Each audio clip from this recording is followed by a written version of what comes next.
I hope this thing's working because my voice has been going out. I've been here for too many days. My voice goes quick. It's a pleasure to be here. Thanks for having me. I'll get right to it because Delisi asked me to tell you a story that I referred to in my panel earlier today if we have time, and I think I'll be able to get to it. So let's just get right to it. Some people ask me why I always pace when I talk. And at first I thought, I don't know, it's just something I do. And then it occurred to me, I mainly do it because I like to make the camera guy super frustrated. See? Okay, so thanks for having me, everybody. My request was to talk about how to inspire the next generation of doctors. And I don't know that I like to give inspirational speeches, but for this, I think we need someone with more wisdom than me. So our teacher today is going to be Mr. Bob Curlis. Bob was a farmer in Hayesville, Kansas. He also happens to be Grandpa Bob to me. Bob lived until 2 years ago, and he died actively farming at the age of 96. And I would love it if someone said this about me in my obituary. I think you guys would feel the same way. His kindness and generosity were legendary to those who had the pleasure to know or meet him. That is a word, legendary, that just doesn't usually go with kindness and with generosity. And it's the words, I didn't write them, but they are true. And if we can't learn from this guy, who can we learn from? Okay? So that old man is going to teach us how to find the next generation of DPC physicians. People take a lap around the pool in retirement, but 94-year-old Bob Curlis of Hayesville takes a lap around the field in his combine. Cake's Morgan Mobley rode along with him and shares his story. 94, and this is therapy for me. Bob Curlis has been farming his whole life. These hands know hard work. The good Lord blessed me in a lot of ways, and I just keep going. It's in his roots, a legacy he's committed to carrying on. This used to be my granddad's place. The past couple of years have been tough for farmers. This year is no different. It's been a slow start to the wheat harvest with all the rain and flooding we've had. Some years better than others, you know. This year's not too good. We've had a lot of wet weather. Even still, Bob looks at the bright side. But next year maybe it'll be different, you know, yeah. His secret to not slowing down at 94 years old is really not that complicated. This is a pretty simple life. I never did smoke or drink, and usually got my sleep, you know, regular sleep.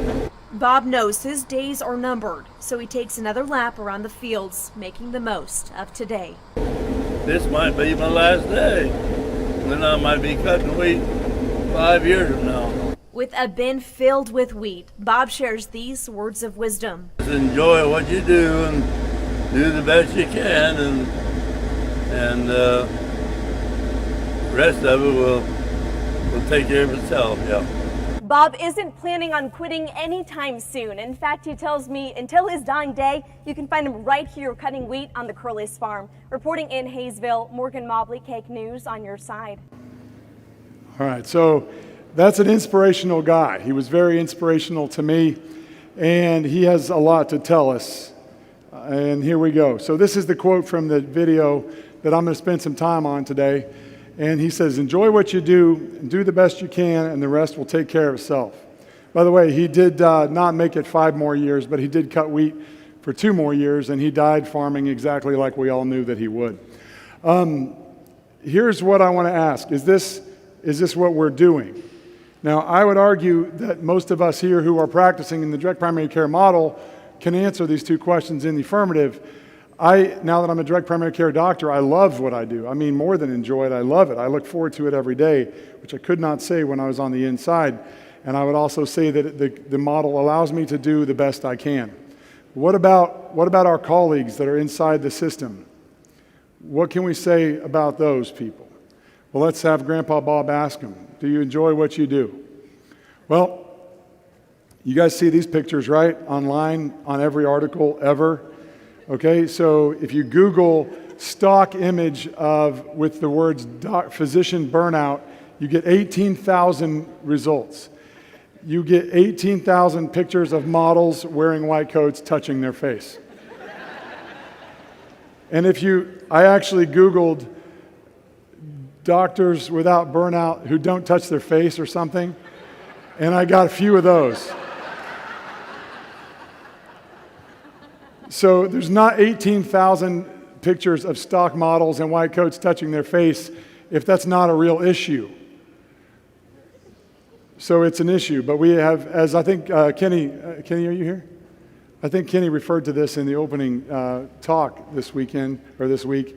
The proper term is moral injury, which is when we perpetrate, bear witness to, or fail to prevent an act that transgresses our deeply held moral beliefs. It was written about in this paper from 2019 that if you guys haven't read it, I highly recommend. And I summarize it as violating the conscience. So when you're a doctor on the inside and you're in the room with a patient who needs a good half hour, 45 minutes, even an hour of your time, and the nurse knocks on the door and yanks you out of there to send you to the next patient because there's 3 in other rooms waiting and another 3 in the waiting room, it's violating your conscience because you're doing for that patient what you would not want to have done to you. And that is moral injury. Now, it's not the burnout is basically overwork. Overwork is still possible, and I would argue that burnout is actually very likely to happen to me or any of us because we can still overwork, but at least we're not being morally injured in the process.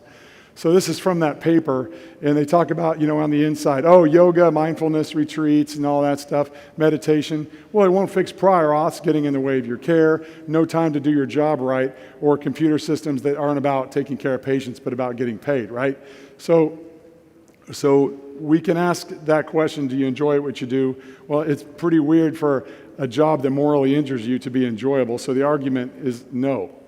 Now, what about actual statistics on this? And I know this has been referred to a bit already in this conference, but 1/4 of doctors are depressed.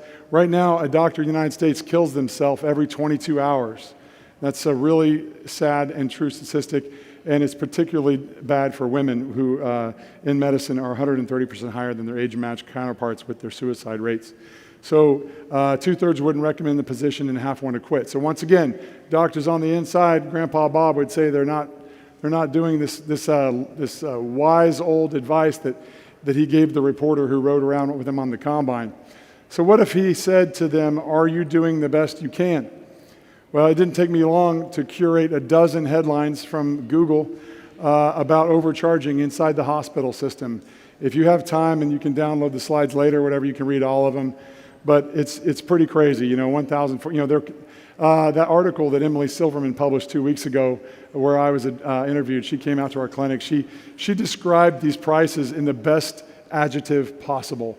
She called them Kafkaesque, which is very true.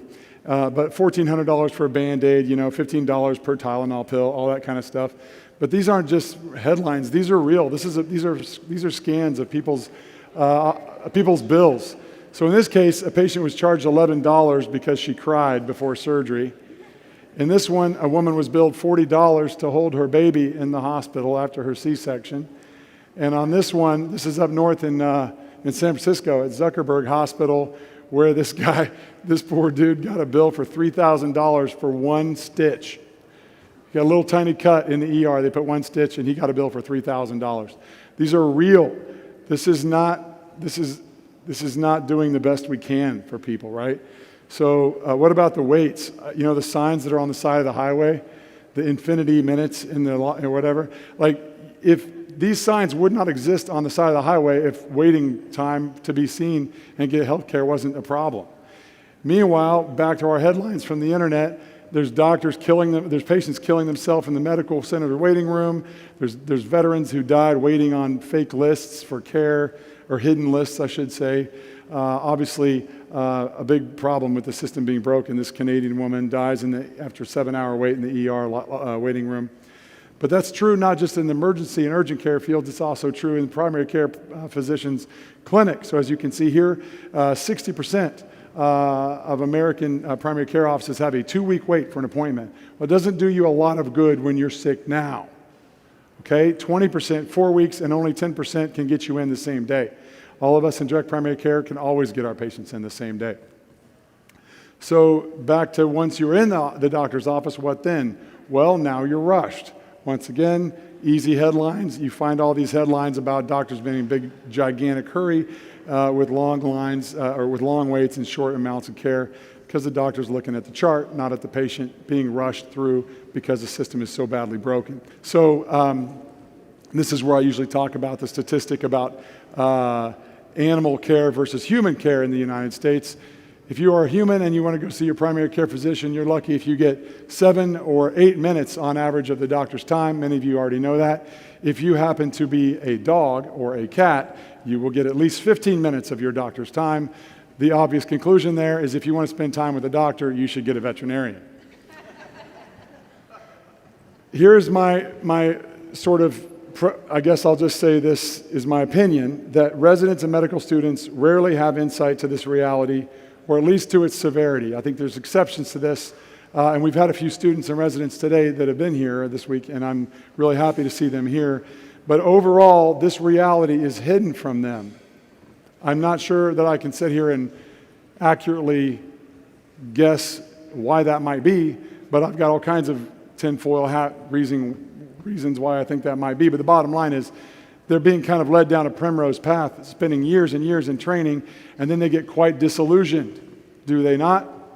So this is where we're going to come back to that in a minute. So the sales funnel thing is what we need to do to start with. And I hate even using that, but it's the right way to. You got to start with awareness. If you don't know about the thing, you won't buy the thing, right? And then interest, decision, and action. Awareness is where we are right now. We have to make young physicians aware of the problem, and then we'll dig into our credibility, emotions, and logic to sell it to them. So Grandpa Bob, if he was here talking to you, he would basically say, well, primary care is the same thing as farming, which may not seem intuitive, but I would argue that it is, and I will show you how. So if any of you were ever children and your parents read to you, I hope that you were children and that your parents read to you. If not, I'm really sorry about your childhood. But many of you may have had the book on the right read to you. It's Big Red Barn by Margaret Wise Brown. I assume many of you have this book read to you because that book has sold 24 million copies in the United States. I know I read it to my children, preferably over her other, even more popular book that has caused more suicide in parents than the system has caused in physicians, Good Night Moon. Can I get anybody on a witness on the Good Night Moon? See, there you are. Golly. Oh, Good Night Moon, man. That's PTSD right there. But Margaret Brown's book about farming, Big Red Barn, I like that one because it reminded me of home. This is Grandpa Bob's barn. And that was where I played basketball when I was a kid, and it's where I spent many days in high school stacking hay and sweating and learning how to work. And, the farmhouse right next to it, been there for over 100 years. Here's my great-great-grandfather right outside that same house, milking a cow in what later became the driveway because they didn't have cars back then. And that's the farm I knew growing up. I was raised to do this. You can see my great-grandfather here on the right. He lost a leg. It didn't slow him down. He just farmed for several more decades on crutches. My grandfather to his right.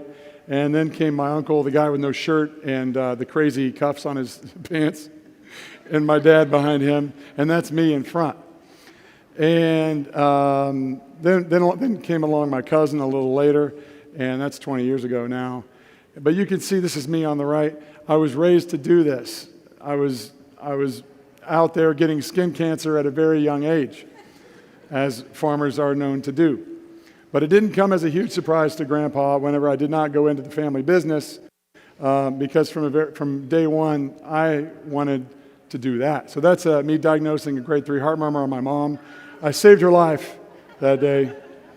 But Grandpa was not surprised because here I am on Christmas Day, the day I got my doctor kit, checking his tonsils.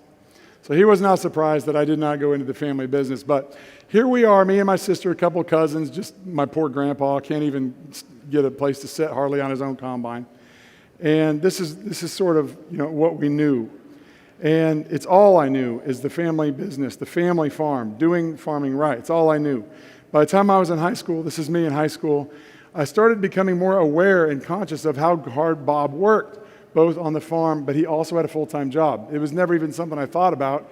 He just always worked all day at his regular job, and then he worked all night, all weekend, and every summer farming. And I never thought about it until at some point, I think really when I was in DPC.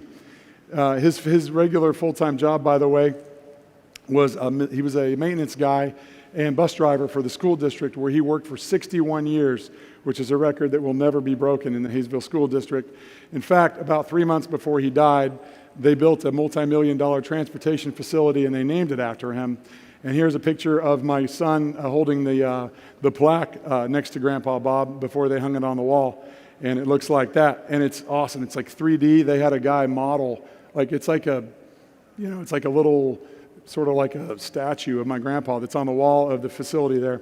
So he worked there for 61 years, and it never really occurred to me, I don't think, until 20-some years later when I became a DPC doctor, why that was. And I think it's because he believed there was only one way to farm, and that is running a small family farm and doing it right. Unfortunately, that's not exactly a big money operation, and he had to have the other job to make ends meet. This is what farming looked like to me. This one is my great-grandmother and her flock of chickens in 1940 in front of that same house. And that's the way chicken farming, I always thought, looked. In this way, a student might think that's what family medicine looks like whenever they're in school, or maybe even when they're in residency and they've still been protected from the reality of the cruel system. But the reality is, if you want to make money raising chickens, it looks like this.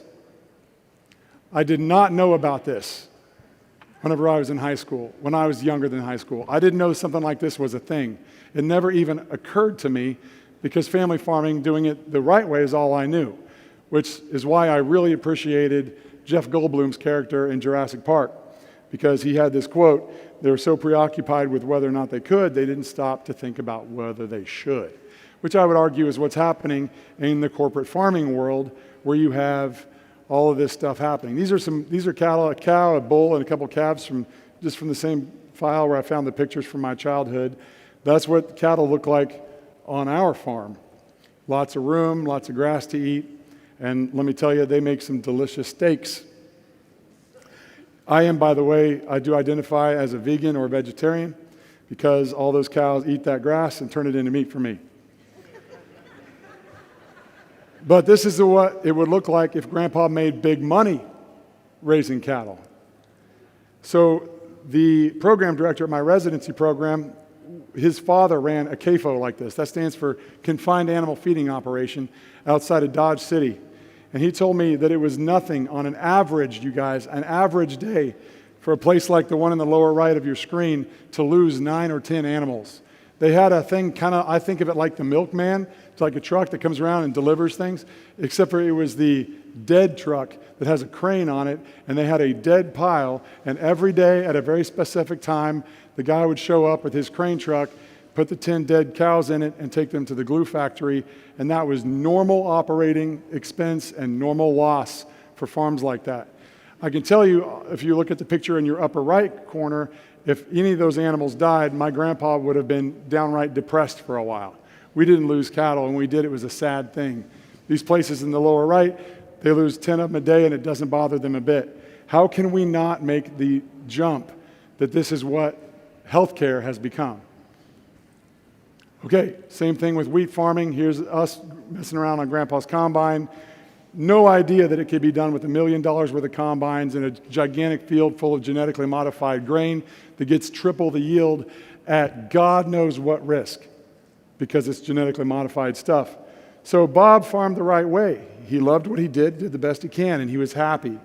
And he's not alone. When I started writing this talk, I reached out to, you guys know I'm a rural physician, so I reached out by email to all of the people that come to my clinic.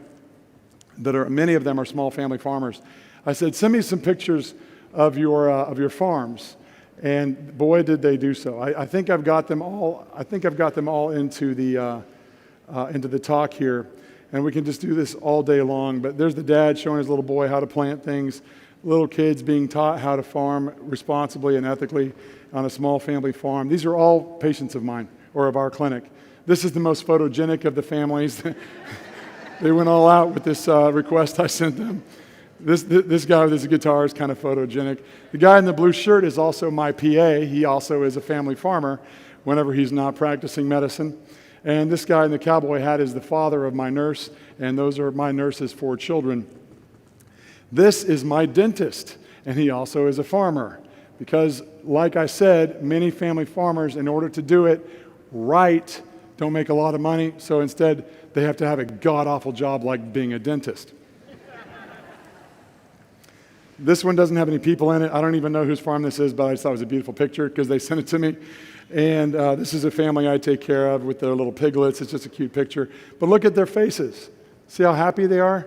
I doubt the guy in the gigantic chicken CAFO had a smile on his face.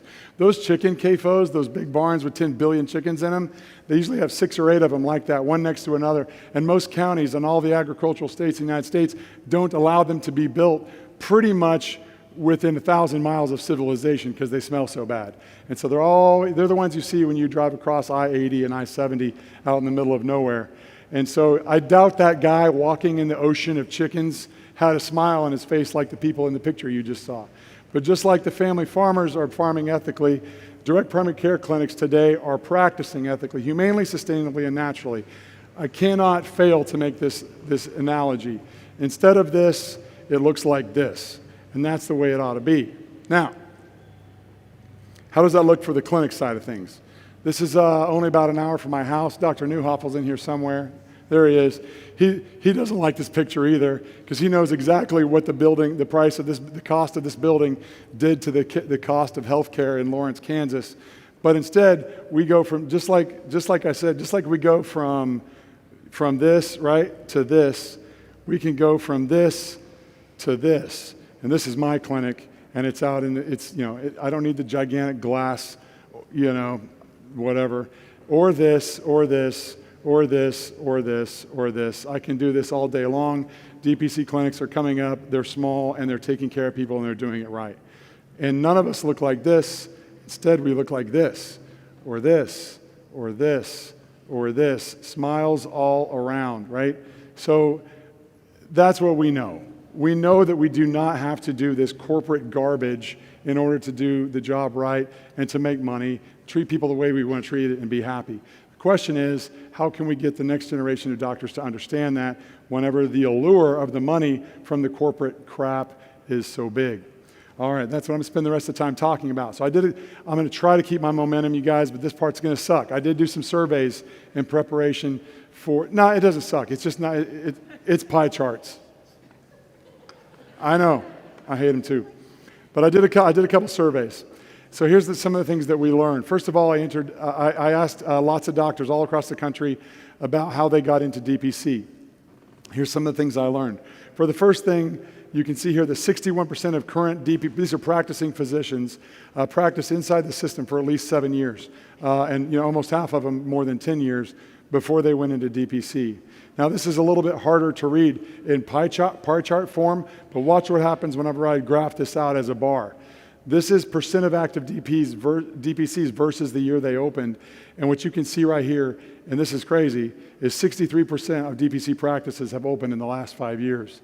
Keep in mind, there's been DPC practices open for close to 15 years or whatever. So we have exponential growth of DPC. But how do we keep this going whenever some of the disturbing trends about students and residents that you'll see in a minute are potentially still a problem? When did you first learn about DPC? There's the majority of these, that the blue is a colleague, the red and orange are social media or through like the AAFP or some type of professional organization. But the really important statistic on this piece of pie is that right here, only 4% of practicing DPC physicians were exposed to the model as a student or a resident. Now, I think that's getting better. I had a conversation just a couple hours ago with a young man who's a resident who's here. I hope you're in here somewhere, dude. Josh. Anyway, there he is. Yeah, he told me, thanks for being here, by the way, you guys. It's awesome to have residents with us. He told me that give it up for them. Yeah. So he assured me that this number is getting better. that there are more residents than not are already aware of the model. So I do believe this number is getting better. But remember, the people that answer this survey are practicing physicians, not active students or residents or whatever. So this is what we're doing about this in the Direct Primary Care Alliance. During my presidency, which is up in about 3 months, I've made one of our biggest, trying to get our biggest new activities to reaching out to the next generation physicians. So we've called this the RAMS department, which stands for Residents and Medical Students. And Dr. Moore, are you in the house? So there he is. Dr. Moore, if I were Dwayne Alexandro Mountain Dew Camacho, this is where, you guys know what I'm talking about, right? President Camacho from Idiocracy. I'd be like, we got this guy not sure. He's going to fix everything. Our guy not sure is Dr. Moore, who who recently has been so cool to take over the RAMS department for us, and he's supercharging it. And the first step, this is actually a slide that he made for another project we're working on, and he really wants us to understand the needs of these students and residents before we try to get them to understand us. So he's looking at their values, he's looking at their pain points, and we're trying to figure out, all right, how can we get in front of them? So obviously we're going to be working towards more and more presence in medical schools and residency programs. How we do that is it's going to be an uphill climb to some degree. The second survey I put together was of new resident graduates. So here's kind of what we learned about this one. First of all, how many of the doctors who signed this started on the inside? 90%. So only 12% started right out of residency. Again, these are of practicing physicians right now. I expect these numbers to change over time. Check this out. Are you glad you did DPC right out of residency? So for those, that 12% right there, I asked them, are you glad you went straight into DPC? And 92% of them said yes. Only one said no, and only one said, well, this sucks too. I wish I just wouldn't have been a doctor. That's the orange one. I really feel sorry for that person, whoever it was. It was an anonymous survey, or I'd send them some cookies or something. Okay. Now, this one didn't have a whole lot to do with the RAMS department, but I was just curious.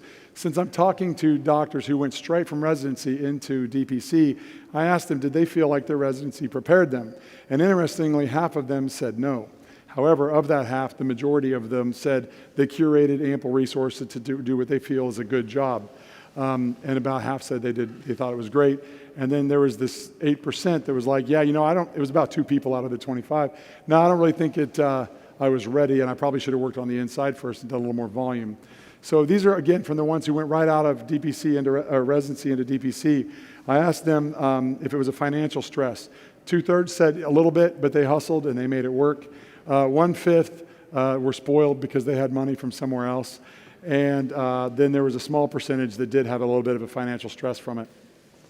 And I think one there, maybe the green one, was like it was so bad it might have destroyed their business model or made them get a divorce or something horrible. I don't know. So in general, they make it work. So what about for all the doctors? Did DPC, so these are the ones who did not start right out of residency. Now the question for them was DPC an option for you, right? And so half of them, this would be me, DPC wasn't invented yet. But then check out the 17% there. They knew about DPC, but they chose not to go that route. And then there's a third of them that it was a thing, they just hadn't learned about it yet. And then they found out later and went into DPC. So again, these are for the doctors that started on the inside. The question here was, just do you think that doctors coming out of residency should go into DPC or not? And the big blue section is, well, if they really know that's what they want to do, if they've researched it and they've figured all of it out and they know what their money situation is, go for it. But look at all the red and orange are all people that are like, no. Either they should spend some time on the inside to see what it's like, or no matter what, they should do it. But those are half that said, maybe you ought to work on the inside first.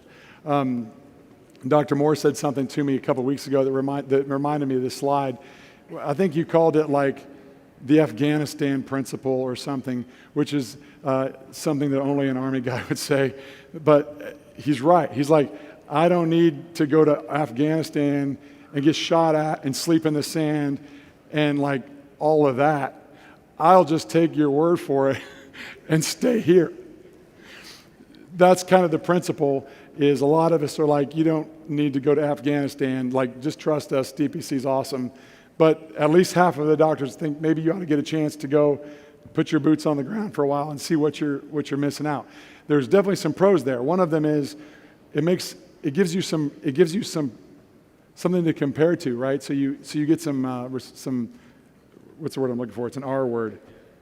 Perspective. It's a P word, but it does have an R in it. That's what I meant. You get some perspective, because if you go straight into DPC, I tell this to every time I'm on the stage in front of young physicians at the DPC Summit. I tell them, this is not easy. And if you think it's easy and you're doing this because it's supposed to be a cakewalk, then you need to go away, because it's not for you. If they go right out of residency into DPC, they may find themselves to be disillusioned, because they're like, oh my gosh, this is hard. And we're like, told you it was hard. Like, it's not supposed to be easy. So maybe you got to go on the inside first, and then all of a sudden your bed in the United States feels a lot more comfortable when you've slept in the sand and in the heat getting shot at. Okay, so why didn't you go in? It was kind of a mixed bag. Some people needed money. Some people wanted experience. Some were just nervous. Some had other obligations. This is a pretty interesting one. When you combine this slide with the next slide, are you glad you waited to do DPC? The majority are, yes, I'm glad I waited. And some were like, the 35% are, yes, I'm really glad I waited. The other 65% are like, well, it kind of sucked. I get that. But you know what? There was something about it that was still definitely beneficial. But the interesting thing is the absence of no's. None of those said, no, I wish I had gone straight into DPC. That's really interesting to me. So now I ask them, if you can get a do-over, since you have a chance, pretending you are residency now, if you could get a do-over, would you go right into DPC right out of residency? And check it out. Still 83% said no, I would probably do what I did. I wouldn't change, which I just found that to be fascinating. I thought that the blue and the red would be switched in this graph. But what I get from those two graphs is right here. 0% of practicing DPC physicians who chose to start on the inside completely or utterly regretted the decision, and 84% of them would make the same decision. Now, for those of us who had no choice but to start inside because we hadn't figured out, DPC wasn't a thing, we didn't know about it, whatever, about 1 in 5 says just go DPC when they're giving someone advice. Because DPC wasn't an option for you, but it is for new grads. What would you tell them? Still, half of them are like, it's a nuanced decision, don't take it lightly. And then a quarter is like, no, you should go work on the inside, go to Afghanistan so you know how comfortable your bed is. And then the 1 out of 5 is like, no, they hate the system so much, they're just like, run away. So, all right. Now I ask the same people, now knowing what you know now, if you went back and you got a do-over, these are the ones who had to start, would you do it differently? And still, even though it sucked enough to push me out ultimately, I don't think I'd do things differently, or at least I'd hesitate. So again, that's a very telling thing. So to analyze all this stuff, I think the number one thing is the bottom one here. If residents choose to go straight into DPC, they'll be glad they did. But if they choose to delay, they may be equally glad they delayed. So it probably doesn't matter. So we're back to that nuance, and that is figure out what's right for you. The upper one there is that not all residency graduates are best off going straight to direct care. So our outreach to them does not need to be, oh my God, student and resident, let me get you right into direct care right away. That is not the approach we probably ought to be taking. It doesn't mean that we can't be ready for those people. We have some of those residents in the house right now. My guess is you guys are going to go straight into DPC. You've been studying it. You've been following it. This nuance, you're prepared for it. You know it's coming. You've heard me say 100 times, it's going to suck. You're not going to make any money for a while. You're ready for that, but that doesn't mean all students or all residents are in that boat. So what we need to do is let them know that we're here and that we're here to help them when they are ready to be unplugged from the matrix. The last thing here is I want to talk about, everybody I've been talking about right now is residents. These young physicians have already chosen, should I just be quiet till the airplane goes over? Because my voice is gone. They've already chosen family medicine. That's already their choice. And now we're just saying, hey, since you already chose family medicine, you should go do the good version of it, not the one that treats patients like commodities and livestock. So that is the thing that I think we probably need to be thinking the most about, and that's this guy right here. We do not have data on doctors that specialized, and now that they know about what we do, man, that looks great. Because here I am stuck being a rheumatologist or some god-awful specialty that I would hate. But they're definitely out there, and they need, I don't know how you unplug them from the matrix, right? How do you unplug the 20-year veteran of rheumatology and put him in a primary care practice? That may not be possible, all right? But what we can do is help the students that have not gotten on the wrong boat yet. So I'm going to tell a story really quick. I'm still doing good on time. I teach for the KU Med, and I do a lot of third and fourth year rotations. I do a rural rotation for fourth year students, and they don't usually come to me for a DPC rotation. They come to me as a rural rotation, and they get the benefit of seeing the DPC model in action as well. And I'm known as somewhat of a cowboy. I do a lot of surgical things and some of that stuff. And students, I let them really do everything, and they really enjoy the rotation. Usually after the first day, they're just gung-ho because they're going to basically get to be a doctor for a month, and they love it. And so I look forward to seeing their smiles at the end of that first day when they're like, wow, this is going to be fun. This one day, this kid was not pumped up like that. In fact, he looked like he was depressed at the end of the first day. And and I asked him what was wrong, what was with the Eeyore impersonation, and he goes, man, he goes, this is true, you guys. He goes, when I was in medical school, when I first came to medical school, I wanted to be a family doctor. I wanted to do exactly what you are doing here. After only one day, he had seen this in action. This is what I want to do, he said. He said, but then, and I think all of you doctors know what I'm going to say. What happened during his third year rotation? His third year family medicine clerkship. You can yell out. It sucked.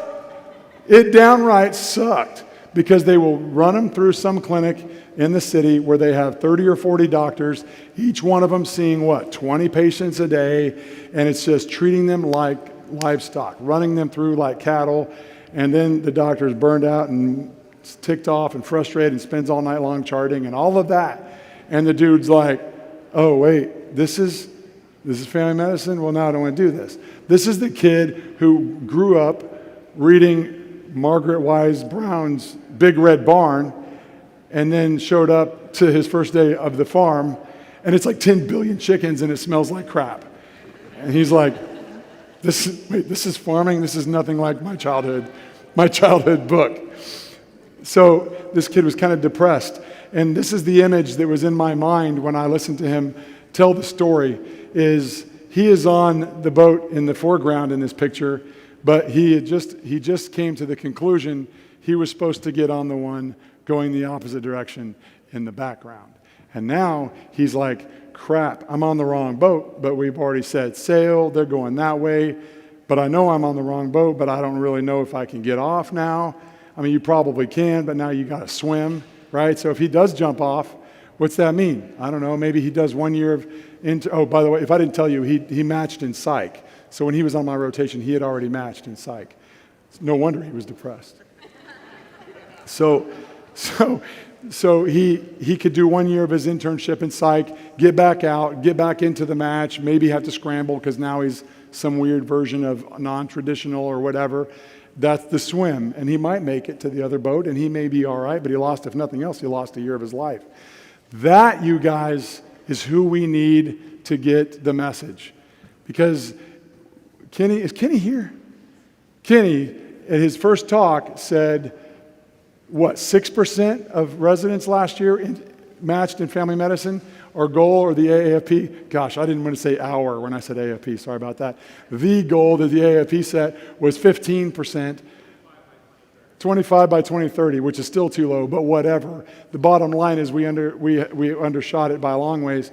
That is the problem. That 6 is the wrong number, is the number we need to fix for DPC, because even if they're going, wow, this is awesome, it's too late, they're already on the wrong boat.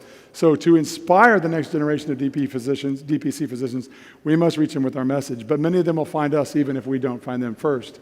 But I would argue that to grow the generation, we have to reach them before they become physicians, because so many of them get disillusioned or in some other way jaded by the whole brokenness of the system, that at some point they're like, I'm just going to go where the money is. Show me ortho. Show me ophthalmology or something. I think the ophthalmologists are really the ones who kill themselves the most, if I had to be honest. Seems like it would be for me. Okay. It's like, you know what I'm talking about? Like, which is more clear, more crisp, click, click. Which is more clear, click. all day. I don't care how much you pay me, man, it ain't worth it. This is my message. There is hope, and you can be the physician you always wanted to be. These are a couple of paintings that I've always liked, and I always told people that I always wanted to be the kind of doctor that Norman Rockwell would paint a picture of. And hope is the message. And as we all know from Star Wars, rebellions are built on hope. So here's what I would like all of you to do. Find a student, find a resident, and get in front of them. Whether you go to their school and give a talk, whether you go to their residency and give a noon conference, whether you get involved with the family medicine interest group or do what Clodagh Ryan in Chicago does. She does a lot of stuff where she gets in to the schools teaching more about the business of medicine, because they're starting to do a little bit more of that so that students understand how insurance works, which is kind of the same way torture works. They learn the same thing at the same time. But you can get in the back door that way. Say, oh, I'm going to teach them about the business of medicine, and I'm going to teach them a little bit about the free market. We've got to get the message of hope that you can have a rewarding career to them before they decide what they're going to do, even before they match. So if we do that, we can live and they can live Bob's advice. Enjoy what you do the best you can, and the rest will take care of itself. And the rest looks like this. You live out 96 years on the family farm with a smile on your face, and a dude never died so happy, dying. I wish I could say he died on the seat of a tractor. I used to really, really want that to happen, because it would have made this type of story way better. He had been on the seat of a tractor within a few days of his death, but not quite. I wanted us to find him like in a tractor that's half up a tree in a fence line, where it would be awesome. I would frame that picture and put it up, and he died on the seat of a tractor, or even better, drove across a field and went through a hospital or something. I don't know. Okay, so that's it. Do you want me to tell my story? I don't have to. All right, so I was asked by a couple of people, including Delicia, to tell my story about the nurse practitioner student that I failed. So she went directly from nursing school into nurse practitioner school. Didn't have any experience whatsoever. She was in my office back when I was working on the inside. And she was from the Middle East, but if you talked to her on the phone, you would think she grew up right here in Southern California. And she was a party girl. She always went out chasing basketball players for the University of Kansas, and we call those Jersey chasers. And that's what she wanted to do, was party with basketball players. She did not care about her education. And it's sad, but it's true. But what's great is the way that she talked, because I sent her in to see a patient, and a 63-year-old gentleman, and she came out of the exam room to give me a report.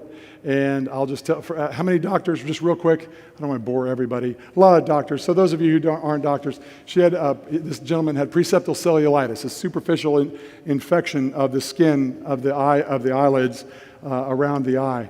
So with my sore throat, I got to hydrate up to do her voice for you. Okay, well, how'd it go in there? What'd you find out? Oh, well, he's this 63-year-old, and he's got this big gross zit, right here. And then there's this red line that goes over to his eye, and his eye's all red, and it hurts. If I'm lying, I'm dying, y'all. She was 3 months away from graduation. And I said, okay, what do you think the differential diagnosis is for this patient's zit, red line, painful red eye? I think maybe allergies. So, it could be. Allergies will make your eyes red sometimes. You said the eyeball wasn't red. Oh, yeah, no, it's not. I was and do you think that maybe whatever she's allergic to, the other eye might also be allergic to? Oh, yeah, it'd be bilateral. Bonus points for knowing the word bilateral. So what else is on your differential? Maybe trauma. I was well, did anything hit him in the eye? Oh, no, but maybe he just didn't remember. I guess we can diagnose him with dementia and trauma to the eyeball. What else? And there's a couple others that were, somewhat. All I wanted, y'all, was the I word. If you said infection, okay, close enough. We'll go from there. I didn't get that. So after 2 or 3 other bad guesses, I was like, give me one more because, clock's ticking. We're on the inside of the system. Let's go. And she says, oh, well, I think it could be like, you guys, I swear I'm not lying. I'm not supposed to swear. I promise I'm not lying. It could be like an electrolyte abnormality. To which I answered, okay, well, which electrolyte abnormality in your experience and training have you learned causes unilateral red eye and pain? And she said, like maybe sodium? Again, bonus points for knowing sodium's an electrolyte. But so I said, well, what do you want to do? And then she said, let's do a CBC at a CMP. And then and I was like, all right, well, time's up. We got patients to see. I made her stick to something. She chose allergy. She said, let's put him on Benadryl. And I told her, well, his infection that you failed to diagnose has now become orbital cellulitis, made its way down the optic nerve, which I'm sure you know from your obvious huge amount of training is part of neuroectoderm and therefore part of the brain. And now the patient has meningitis and is dead. That's where it stops being funny because it starts being true. And so I failed her. But then that night I went home. My wife, who's in the front row, is our business manager, and she's awesome. If you haven't met her, she's awesome. But she's not a doctor. And I walked in the door and I was like we're going to play charades. I was like, a guy comes in with a big zit and a red line and a big painful red eye. What do you think's wrong with him? And she's like, I don't know, some kind of infection? and then later that night, I did the same thing. Remember my daughter I told you guys about that does stitches now, who's a freshman? She was 5 at the time. She was in kindergarten, y'all, and I said, same thing, red spot, red line, painful red eye. What do you think might be wrong with this guy? And she's like, I think it's an infection, Daddy. I was like, so anyway, that's the story I wanted to tell you guys. I was told it would help you. Well, thank you very much.